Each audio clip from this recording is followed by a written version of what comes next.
इस वीडियो के अंदर हम एक्सीलेंट डेज वर्क जो 2021 में अभी लॉन्च हुई है उसका कार्यपत्रक पहला करेंगे भूगोल विषय का। तो पहला क्वेश्चन है, आधुनिक मानव भूगोल के जन्मदाता कौन थे? तो आधुनिक मानव भूगोल के जन्मदाता कौन थे, कमेंट बॉक्स में बताएं आप। आधुनिक मानव भूगोल के जन्मदाता थे रेडजेल, ऑप्शन स सही है इसमें। मानव भूगोल चंचल मानव और अस्थायी पृथ्वी के पारस्परिक परिवर्तनशील संबंधों का अध्ययन है। परिभाषा किसने दी? ये परिभाषा किसने दी? तो मानव भूगोल चंचल मानव और अस्थायी पृथ्वी के पारस्परिक परिवर्तनशील संबंधों का अध्ययन है, ये परिभाषा एलन सैंपल ने दी। नवनियतिवाद के प्रवर्तक कौन है? तो नवनियतिवाद के प्रवर्तक कौन है? तो नवनियतिवाद के प्रवर्तक हैं ग्रिफिथ टेलर। निम्नलिखित में से कौन फ्रांसीसी भूगोलवेत्ता नहीं है? कौन फ्रांसीसी भूगोलवेत्ता नहीं है? ब्लाश फ्रांसीसी भूगोलवेत्ता है? हाँ है। ब्रूस फ्रांसीसी भूगोलवेत्ता है? हाँ है। डिमांजिया फ्रांसीसी भूगोलवेत्ता है? हाँ है। रीटर फ्रांसीसी भूगोलवेत्ता नहीं है क्योंकि ये जर्मन के भूगोलवेत्ता हैं। निम्नलिखित में से किसे भूगोल की आधारभूत शाखा माना जाता है? तो इनमें से मानव भूगोल को भूगोल की आधारभूत शाखा माना जाता है। मानव भूगोल का प्रादुर्भाव व विकास किस शताब्दी से संबंधित है?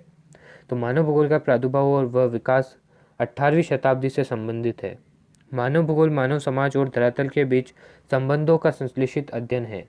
यह कथन किसका है? तो यह कथन आपको पता है किसका है, फ्रेडरिक रेडजेल का है। मानव भूगोल मानव समाज और धरातल के बीच संबंधों का संश्लेषित अध्ययन है, यह कथन फ्रेडरिक रेडजेल का है।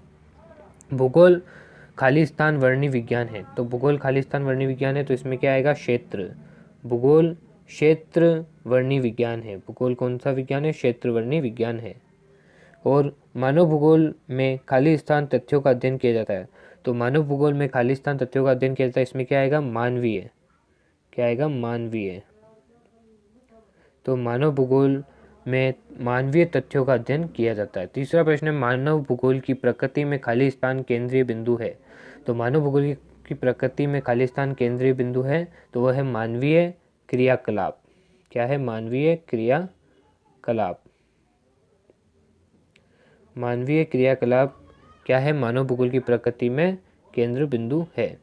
खाली स्थान के दशक में मानव भूगोल का विभाजन हुआ। तो कौन से दशक में भूगोल का विभाजन हुआ मानव भूगोल का? तो वह है 1980 के दशक में मानव भूगोल का विभाजन हुआ। 1980 के दशक में मानव भूगोल का विभाजन हुआ।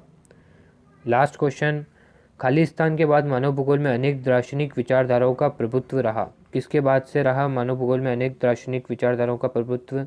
तो 1970 के बाद मानव भूगोल में अनेक दार्शनिक विचारधाराओं का प्रभुत्व रहा।